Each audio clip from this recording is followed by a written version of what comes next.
Jadi untuk saringan yang keempat pula. Nak tanya. Benda ni dekat social media ni kan? Live. Ya, Facebook, YouTube je kan? Dia tak ada TV je. Jadi dimulakan untuk 400 meter yang berikutnya untuk saringan yang keempat.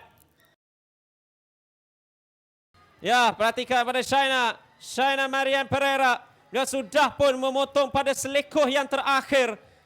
Dan di belakangnya ialah Alia Maisarah yang akan menamatkan saingan di kedudukan yang kedua dalam saringan yang keempat ini.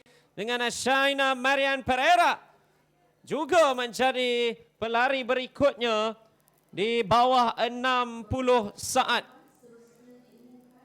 Jadi seorang lagi yang melakukan catatan bawah 60 saat iaitu Shaina Marian Pereira.